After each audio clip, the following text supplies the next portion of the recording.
de CE1, CE2 et CM1 qui venons de Ney-sur-Marne. Et nous souhaitons vous présenter le travail que nous avons mené cette année avec nos maîtresses. Après la présentation de la vidéo du challenge et les différentes lectures mythologiques, en CM1, Madame Hachette nous a lu un épisode par jour du feuilleton de Thésée depuis le début de l'année. Chez les CE1, CE2 de Madame Ferreira, Ben Abdelkrim, c'est le feuilleton d'Ulysse qui a été lu. Chaque période de l'année est consacrée à la découverte d'une période historique. On lit des ouvrages et découvre comment on vivait, habitait, s'habillait durant ces périodes. Puis nous avons découvert les robots signaux. Après la découverte des différents modes préinstallés, nous avons appris à programmer sur Scratch, puis sur Blockly Fortini. Bonjour à tous. Nous représentons les élèves du collège René Descartes à Tremblay en France. Nous allons vous présenter les différentes étapes de notre travail sous la forme d'une petite scénette.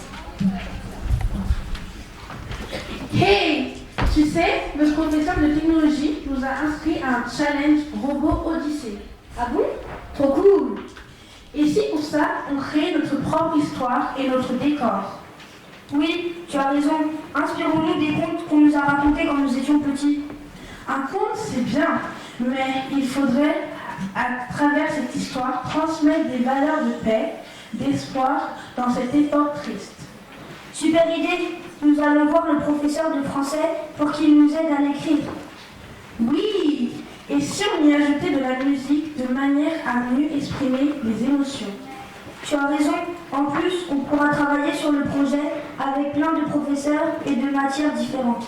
Et comme ça, on va montrer qu'on est capable de programmer, composer, écrire, raconter, créer en collaborant et nous entraînant.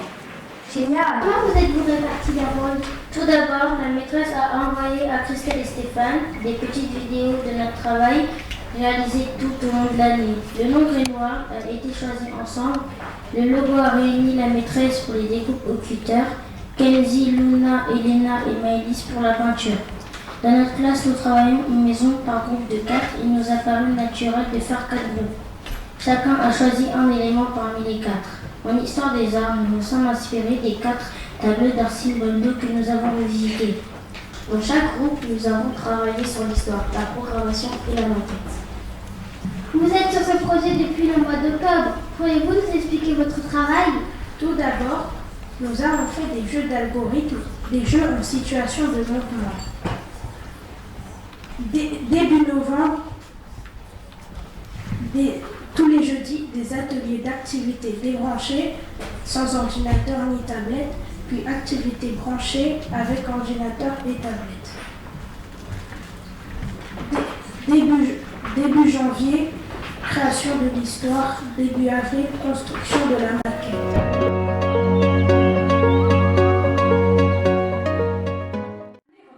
Allô, tu n'as pas peur de deux malheureuses sirènes? Elles sont endormies. Soudain, il entend près de lui quelque chose tomber dans l'eau. Un grand serpent glisse maintenant vers les profondeurs, plus question pour lui de sauter. Hermione est dans le lac. Plus d'hésitation, il saute dans l'eau glacée.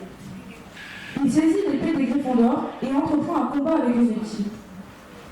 Il frappe de toutes ses forces sur la tête de l'animal qui recule enfin. Renald prit une grande inspiration à la surface et quand il jette un coup d'œil dans les profondeurs, il voit que le serpent a une grande... C'est de retour dans sa maison. Il est allongé dans son lit. Soudain, il hurle. Son fils accourt à son chevet.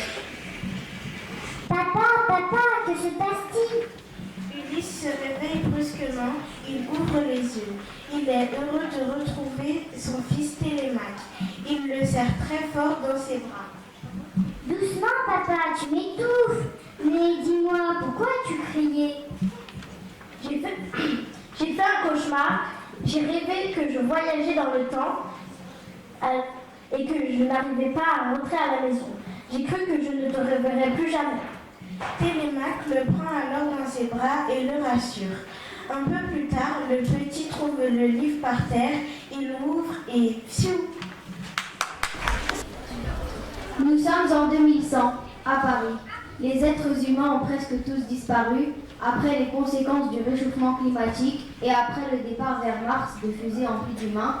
Il ne reste presque plus que des robots plus ou moins perfectionnés. L'un d'entre eux, Inoxti, dévie la trajectoire d'une météorite pour qu'elle frappe Paris et détruise Skin Galaxy qu'il jalouse secrètement. Paris.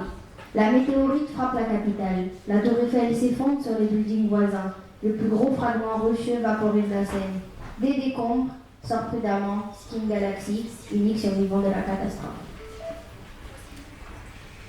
Alerté par ses détecteurs, Inoxti se précipite sur ce robot indestructible et découvre avec stupeur qu'il s'agit de son ennemi, Skin Galaxy.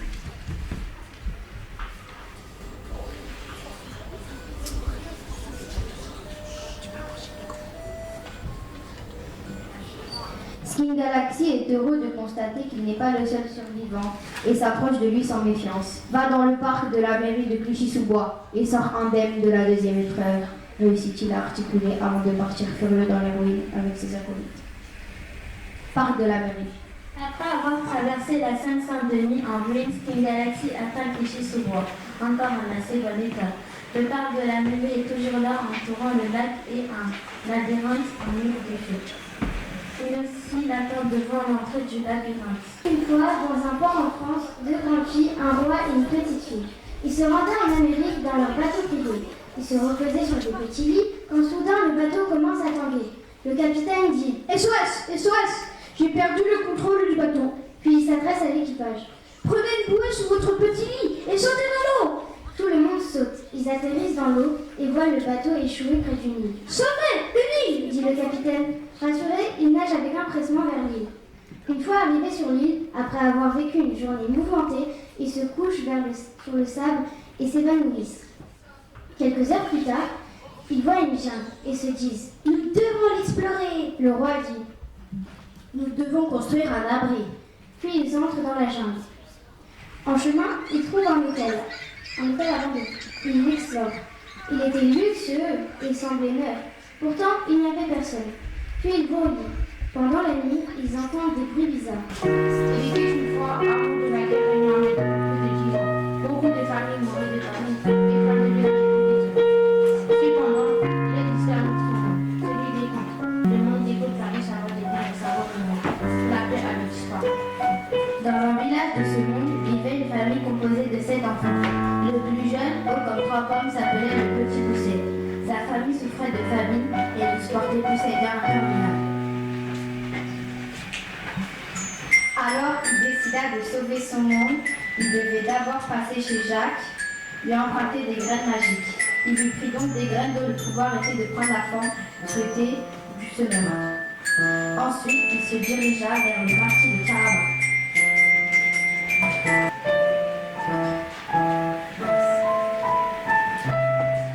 Le marquis accepta volontiers de lui donner de beaux champs, entièrement labourés et prêts à se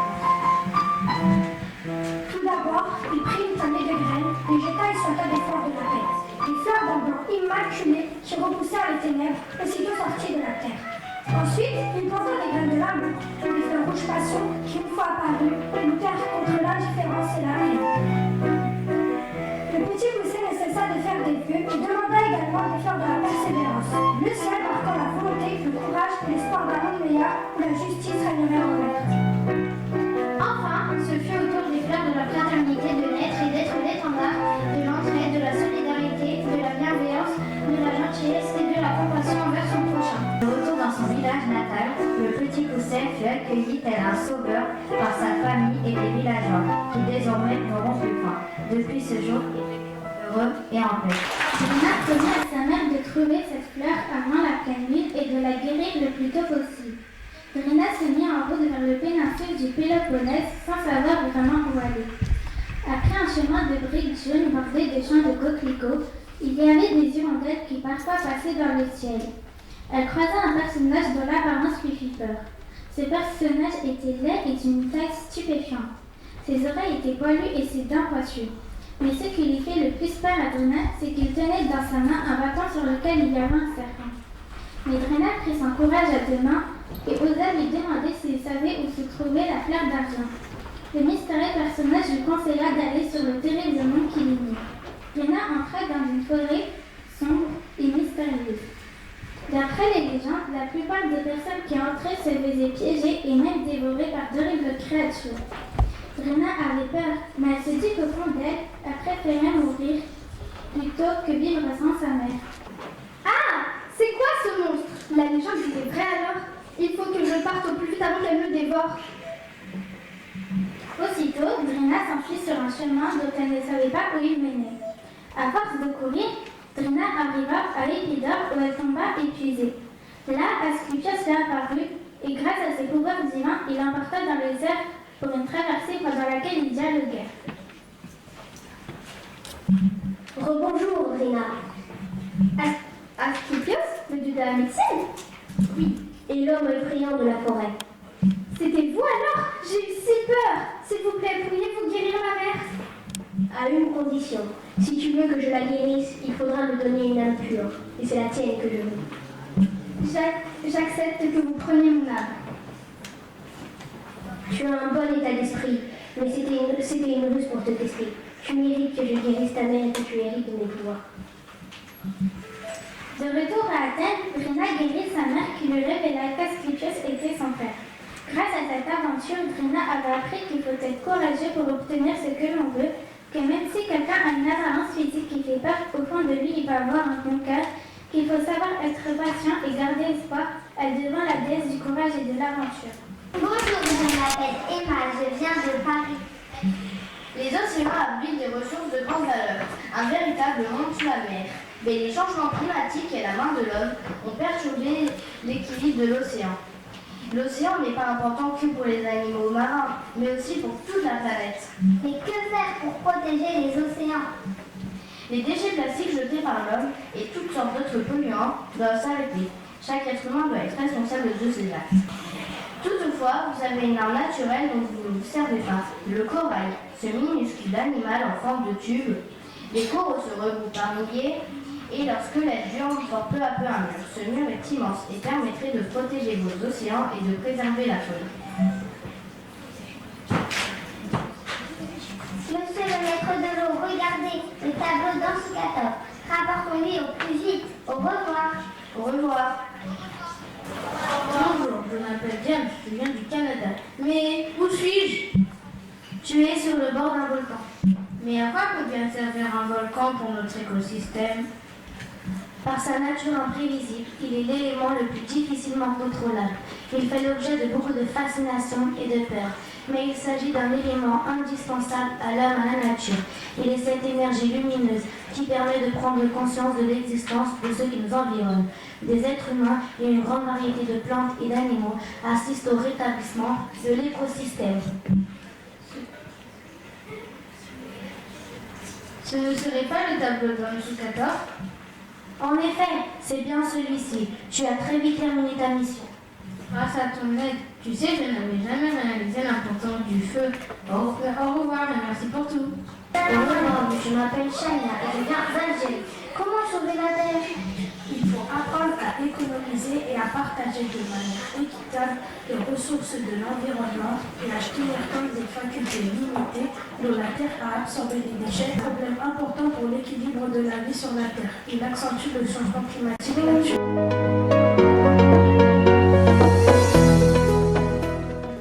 que je souhaitais vous poser, c'est comment vous allez travailler l'histoire en classe? Alors, tout le monde a proposé des idées et on a fait des votes pour ceux qui ont eu la meilleure idée. Et ensuite, on a introduit ça dans notre histoire. Mais vous avez rédigé en commun ou un seul rédigé? On a tout rédigé en commun. D'accord. Et quel est parmi les livres que vous avez lus, quel est le livre qui vous a le plus inspiré par rapport à votre histoire? Et aux antennes, aussi Télémac et Jérusalem. D'accord. Merci. Et je trouve un petit peu pessimiste votre regard, puisque c'est une anticipation sur la destruction de l'île de France, mais très intéressante votre enquête et le décor qui représente bien ce côté cataclysmique que vous aviez envie de présenter. Voilà. Vous avez utilisé comme matériaux, comment vous y êtes pris pour monter en volume votre maquette? Nous avons utilisé du polystyrène pour les murs et pour les murs, on utilise quoi? Et pour les accessoires, on a fait avec l'imprimante 3D, du papier, de la peinture. Et pour les personnages aussi, on a utilisé l'imprimante 3D. Ah, donc les personnages, vous les avez vraiment créés? Oui, à l'imprimante 3D. Bravo. Bravo. Merci. Merci pour cette super présentation. Est-ce que vous pourriez me dire, pour vous, qu'est-ce qui était le plus compliqué entre l'histoire, le décor, la robotique? Pour lui, ce qui a été le plus compliqué, en fait, c'est que parfois le programme était bien, mais c'est surtout la position du robot au début qui était compliquée. Puisque si on le positionnait pas très bien, il pouvait faire un autre détour, alors que le programme, lui, était très bien. Et du coup, vous avez réfléchi à des solutions pour toujours bien positionner le robot? Oui, on pensait qu'on aurait pu dessiner sa position, mais le problème c'est que vous ne savez pas quand il allait être bien et quand il allait ne pas être bien, du coup c'était un peu compliqué. Merci. De prendre du matériel recyclable qu'on a pris de chez nous au lieu de les jeter à la poubelle. Et on les a réutilisés, par exemple, des rouleaux de papier toilette pour faire les vagues et le tronc des arbres, ou même la fusée. On a utilisé des briques de lait ou du carton. D'accord. Alors moi, ce que j'aime bien, puisque vous m'annoncez les matériaux en plus, récupérer donc cette notion de développement durable qui est intéressante aussi, c'est-à-dire ne pas utiliser pour utiliser, mais récupérer et transformer des objets déjà finalement susceptibles d'aller à la poubelle. Et de plus, quand je passe dans les classes, en général, je vois les tubes de sopalin, etc., qui sont comme ça dans leur intégralité, ou bien les boîtes de lait. On ne fait que les peindre à moitié. Vous allez faire un réel travail plastique de destruction de l'objet pour le recomposer autrement, créer des vagues, créer des portes, créer des remparts de monuments ou d'habitat. Et je trouve ça particulièrement intéressant et créatif. Voilà.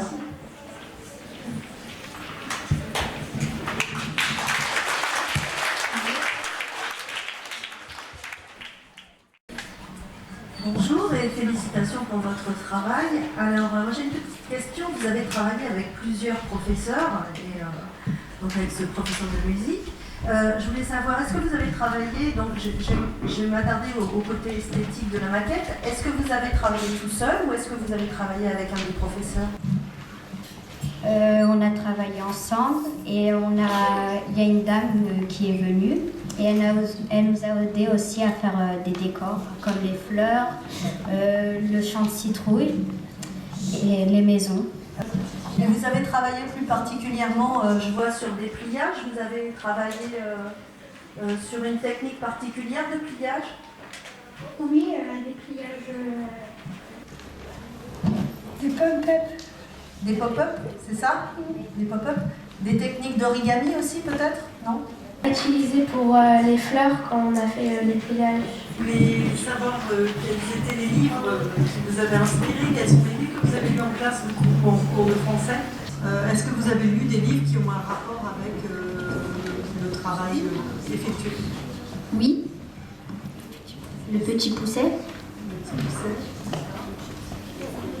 Et alors, comment vous avez travaillé l'histoire? Vous avez écrit en groupe? Vous avez écrit en équipe? Oui, on a travaillé en groupe. Au début, on avait fait une histoire et après, une personne a fait l'histoire et après, des groupes, ils ont essayé d'améliorer l'histoire. D'accord, donc c'est sur le travail de réécriture. Oui. En fait, à travers cette histoire, on a vu, parce que partout dans le monde, il se passe des choses affreuses. Il y a des attentats, des guerres en Syrie par exemple, il y a des crises. Enfin, en France, on a voulu délivrer un message de paix. Est-ce que vous pourriez me dire tous toutes les allusions aux contes que vous avez utilisés. Donc il y a Petit Poucet, clairement, et est-ce que vous pouvez me citer les autres contes que vous avez qui sont soulignés? Pour les Cendrillon, il y a eu Cendrillon aussi. Et Jacques et le haricot magique. Et le Kirikou avec Carava, la sorcière. Vous avez travaillé avec plusieurs professeurs, donc concrètement, musique, français, d'autres encore? Ouais. Et comment vous êtes répartis dans au niveau du travail avec chaque professeur? C'est-à-dire que là, si vous avez dit tout à l'heure, c'est qu'une personne a écrit l'histoire et après vous l'avez tous retravaillé ensemble. Est-ce que pour les décors c'était pareil? Est-ce que pour la programmation c'était pareil? Ou vous êtes répartis ce travail? L'histoire, on l'a répartie avec la prof de français. Et ensuite, la décoration, on a fait avec le prof de technologie. On a fait, avec le prof de technologie, on a fait une maison en 3D de Cendrillon. Ensuite, on a utilisé du papier recyclé. Et aussi, pour tout ça, on a dit que c'était mieux de recycler vu que c'est un peu l'image de paix qu'on veut, surtout la pollution qui fait plein de maladies. Et en fait, il y en avait qui s'occupaient des origamis, d'autres qui s'occupaient du placement du matériel, et d'autres qui s'occupaient de la musique, comme vous avez pu le voir, et du texte. Une dernière question. Qu'est-ce qui a été le plus compliqué dans ce projet? Le plus compliqué, ça a été le programme. Parce qu'il y a eu beaucoup d'erreurs, on a réessayé beaucoup de fois, parce que des fois ça marchait, des fois ça marchait plus. On a dû réessayer et là ça a un petit peu raté. Pourquoi? Parce qu'on devait reproduire à l'identique le décor et on l'a peut-être mal reproduit. Et travailler en équipe, en collaboration, c'était facile? Vous étiez toujours d'accord? Quand vous n'étiez pas d'accord, comment vous êtes débrouillé pour trouver des solutions? Déjà on parlait, on hurlait pas partout et on se demandait qui avait des idées pour savoir comment on fait et qui veut faire quoi. Et après on se mettait d'accord et on demandait aussi aux profs si c'était bien, si ça avait l'air intéressant. Aussi quand on le racontait et quand on le montrait, on avait envie de savoir ce qui se passait sur notre plateau.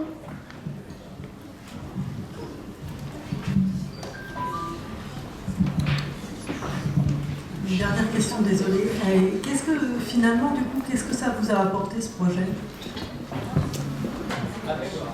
Ça nous a enrichis. On a appris à travailler en équipe. Ça nous a appris à avancer un peu dans la technologie, à connaître ce que c'est un robot. On a appris aussi à recycler avec les feuilles qu'on a réutilisées pour faire des maisons, les fleurs. On a appris aussi beaucoup l'entraide parce que ça nous servira plus tard quand on travaillera avec tous nos collègues et tout ça. Il y en a certains qui ne s'entendent pas, mais si on apprend dès notre plus jeune âge, ça sera mieux pour plus tard. Juste par rapport à l'originalité de votre projet, je trouve, c'est d'avoir travaillé avec votre professeur de musique, d'avoir mis en musique justement cette histoire. Est-ce que ça a été compliqué? Qu'est-ce que ça vous a apporté, ça? On a choisi des musiques par rapport au cadre. Et puis après, on s'est dit que la musique, ça apportait un peu des fois de l'émotion à l'histoire. On l'a travaillé ensemble pour que ça soit joli, que ça soit assez... pas que les paroles, il faut que ça soit... pour que l'ambiance un peu. Oui, c'est vraiment un plus, je trouve, de votre projet, c'est d'avoir justement eu cette création musicale à partir de l'histoire. Donc merci, bravo. Merci. Merci pour cette présentation. Est-ce que quelqu'un pourrait me parler du programme du robot? On a essayé avec des ordinateurs, on s'est partagé aussi avec 4 personnes dans chaque groupe. On a essayé à chaque fois, chaque programme, pour voir si ça marchait et si ça ratait. Le programme qui permet de faire avancer le robot, c'est un programme qui suit les lignes noires qu'on a dessinées sur la maquette. Qu'est-ce qui lui permet de suivre la ligne noire et pas sortir de la ligne noire? Il y a écrit que si un des capteurs détecte de la couleur blanche d'un des côtés, il tourne automatiquement dans le sens inverse. Ce qui fait qu'il suit toujours la ligne noire. Je voulais savoir comment vous aviez travaillé exactement ce récit et de quelle lecture vous étiez enrichi au cours de l'année pour pouvoir travailler cette narration. On s'est inspiré de Pallas et Arachné et Thésée le Minotaure. Et les Chevaliers de la Charrette, Camus et l'Odyssée. Et Titus Laminus. D'accord. Et vous avez construit votre récit, vous avez dit, et collectivement et individuellement. Est-ce que vous pouvez me raconter un petit peu comment c'est passé? Nous avons travaillé collectivement pour le récit. Au tout début, on s'est partagé en groupe de 4. Et après, nous avons commencé un début de récit. Et après, nous l'avons vu devant la classe. Et la classe a décidé quel début de récit nous allons choisir. Et après, ça a continué comme ça jusqu'à la fin du récit. Merci. Et vous vous êtes inspiré de gravures, vous êtes inspiré de documents pour faire cette maquette? Oui, on a un peu recherché sur Internet. Par exemple, pour le mystérieux personnage qui est juste à côté de la forêt, on a regardé sur Internet des images d'Asclepios, comme en fait c'était Asclepios qui était déguisé en mystérieux personnage. Il a un bâton avec un serpent dans sa main. On s'est inspiré d'Athènes, on a regardé sur Internet et il y avait des monuments avec beaucoup d'habitations tout autour. D'accord. Très bien. C'est très intéressant parce que vous avez dû sûrement apprendre beaucoup de choses sur les constructions de l'époque. Et puis, félicitations. Ce qui est intéressant, c'est justement d'avoir utilisé différents matériaux. Merci.